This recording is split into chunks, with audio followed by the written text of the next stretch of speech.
Okay, I'm really desperate to finish up this battery analysis, and there are going to be at least two more videos. Now, I hope you see that it's really not about batteries. It's about how to do analysis, about carrying charges, it's about how to evaluate cost, it's about how to get data and a lot of this Power BI because that's a new tool for me and all that.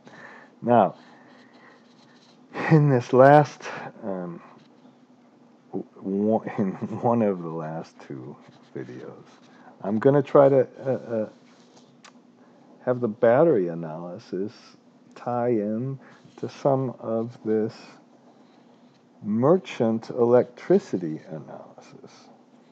And very few people have looked at it and all of this, but I have been on this kick to get merchant prices from around the world. So here's some prices in Turkey, here's some prices in US and UK, here's some prices in Philippines, and here's some prices in Germany, and I said UK, and here's Australia, and here's Nord Pool, here's Korea. You can see I'm just trying to collect this and making it very, very easy to update this from all of the various websites.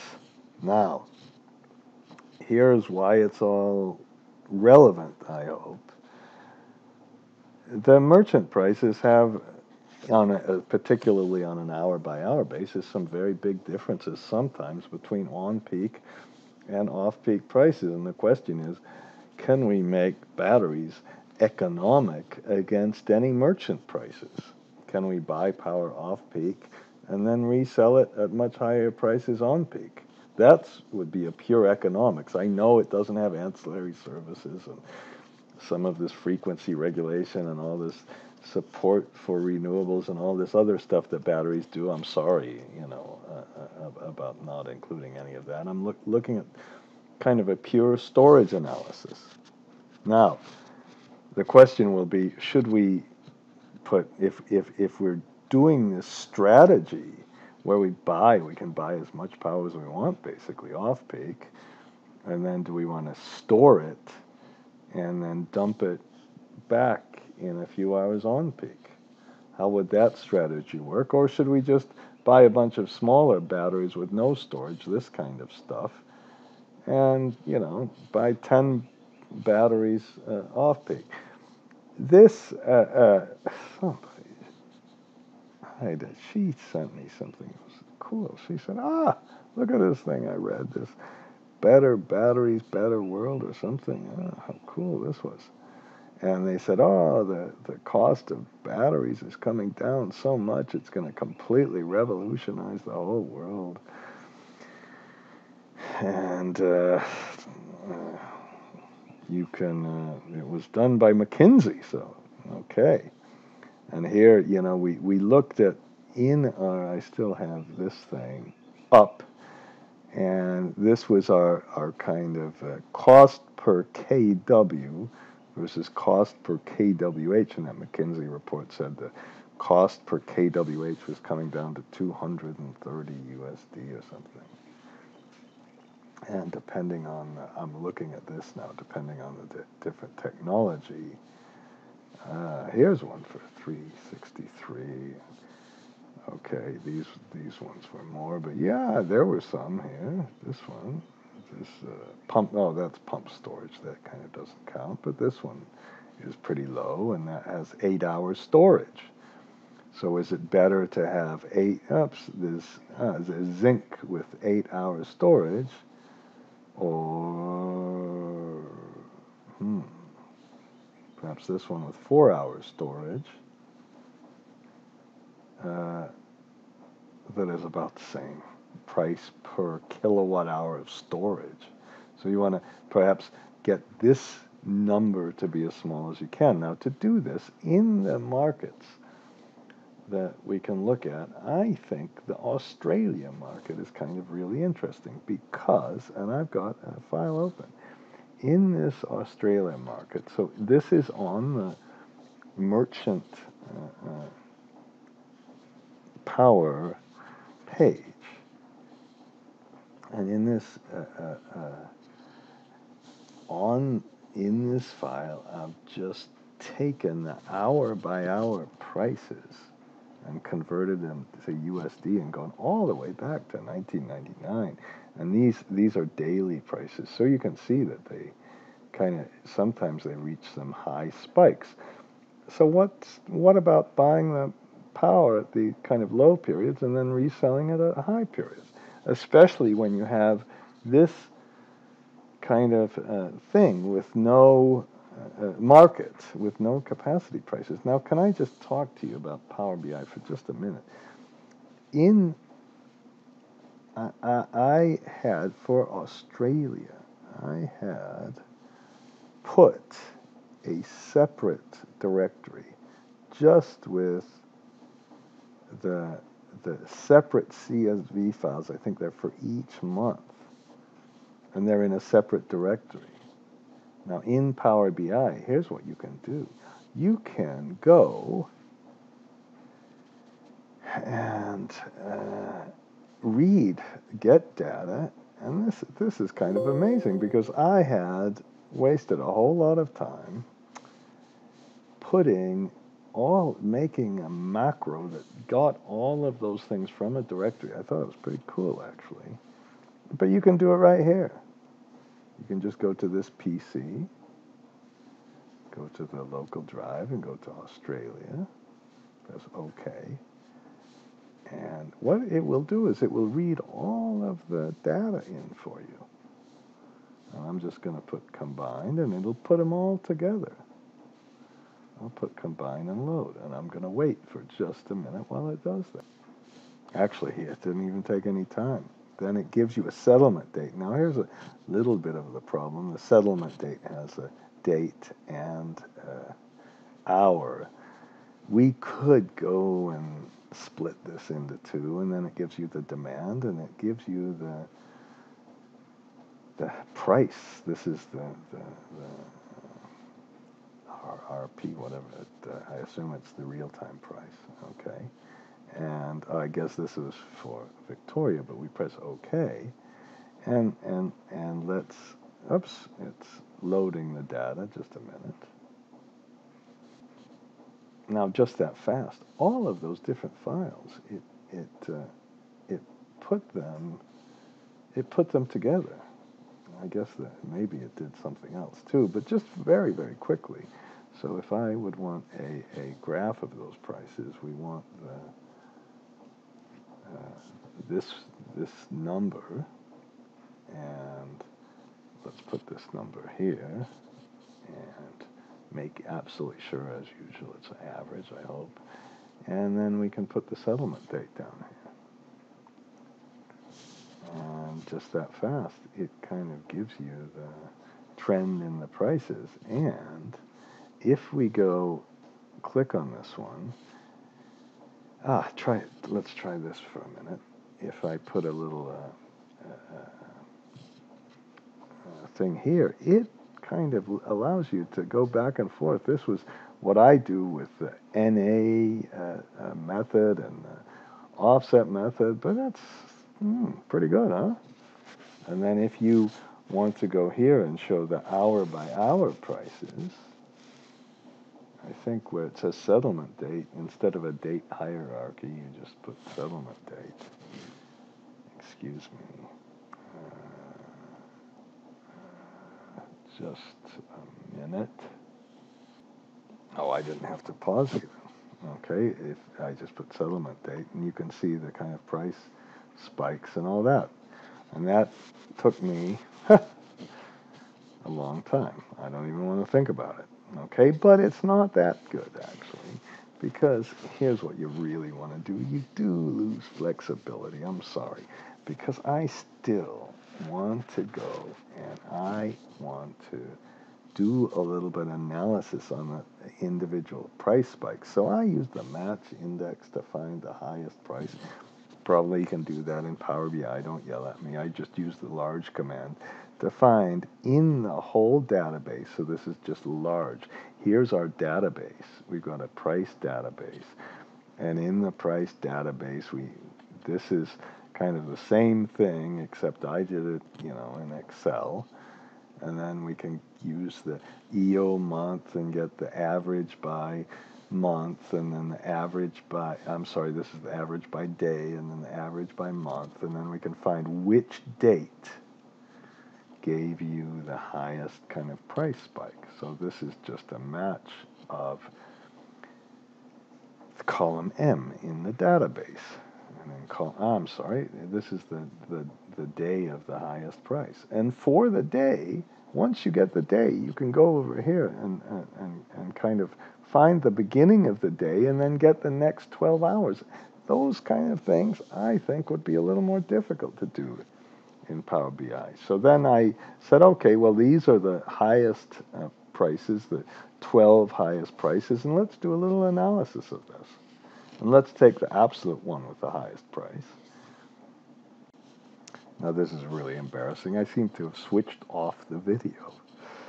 And I was essentially talking to myself for a long time. So I'm redoing this. This is the case with the highest price. And in this case, once again, this is if you just match this number against the whole column D, which is the date of the hourly prices, you can find that date occurs that day for the first 24 hours. The first day of that date occurred in line 86963. I'm not going to go there. And then you take this 86963 and add 0, add 1, add 2. That's all behind here. I don't know if I think I already showed you that. And here's the daily prices for this highest day. And then over here, I hope I'm not repeating it, but what the heck if I am. We'll go here. This is, if we do a count, this has got 100 and it should have been just down here to 84. Okay, it's got a week of 168 hours. Okay, did I put it here?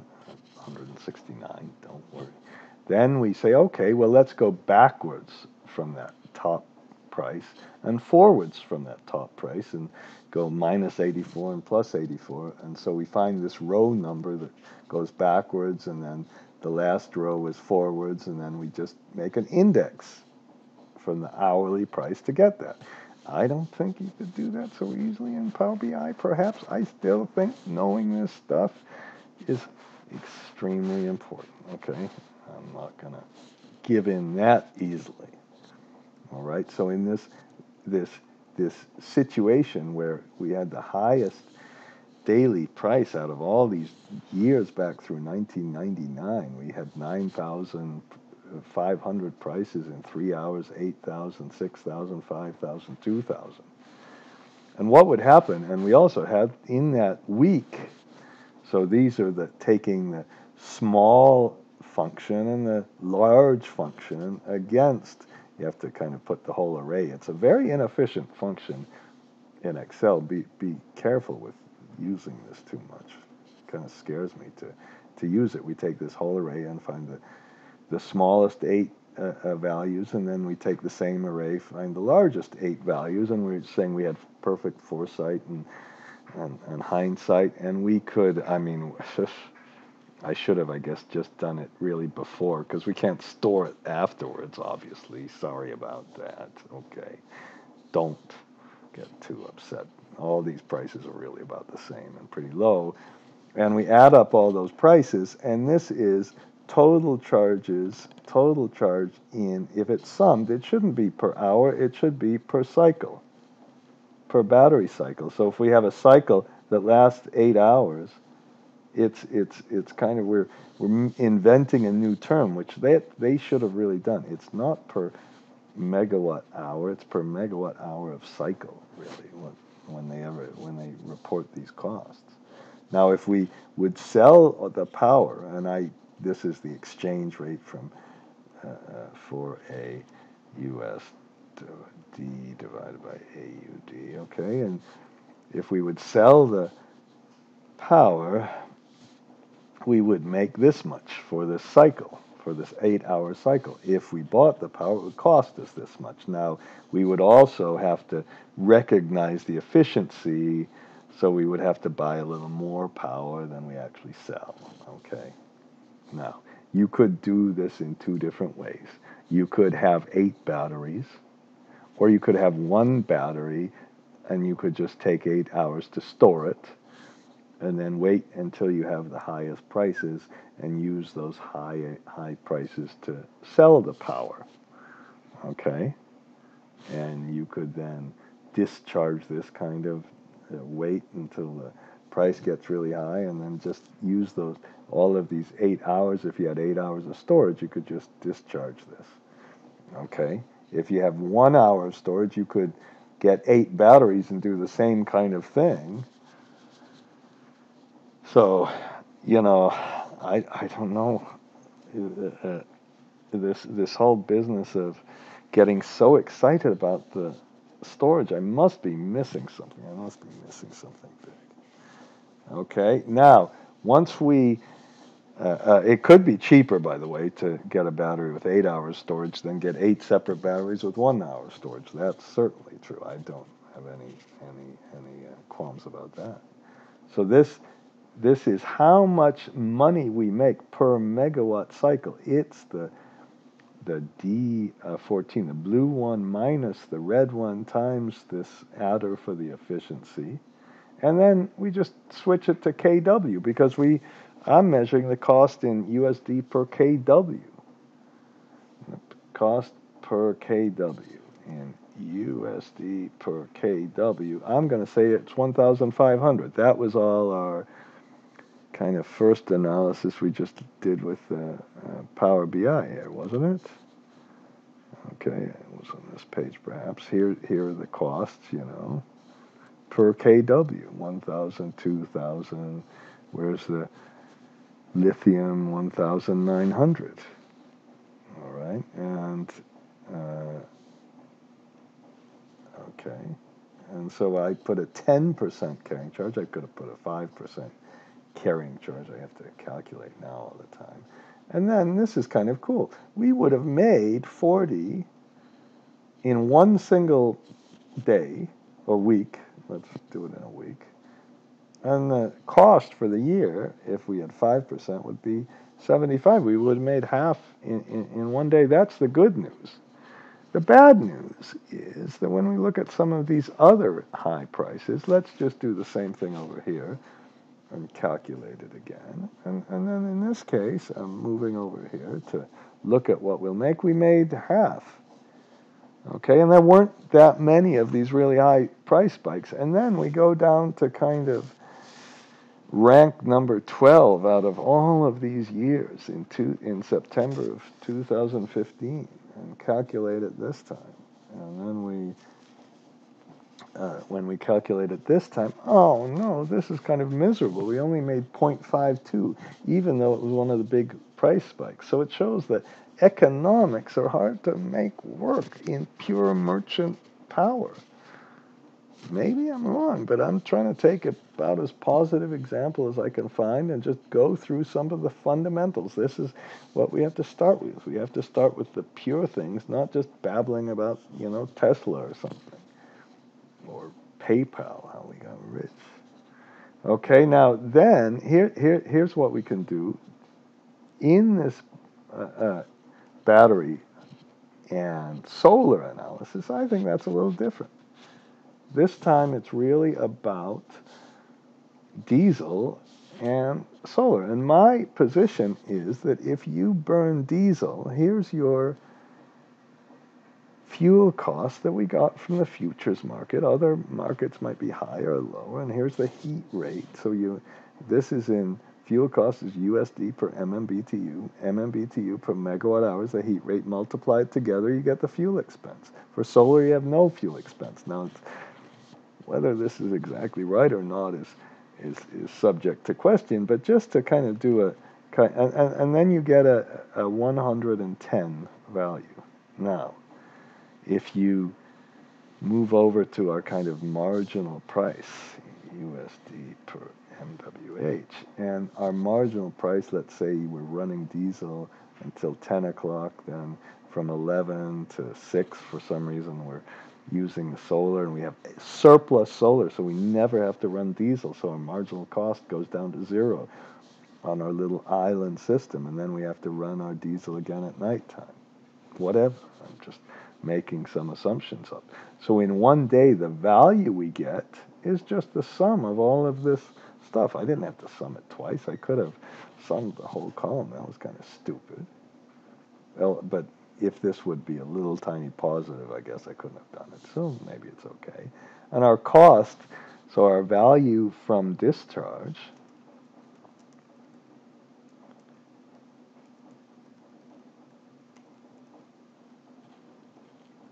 is this. Now, I think I'm going to leave it megawatt hour, not call it cycle, because I think we have to buy enough batteries to get it charged.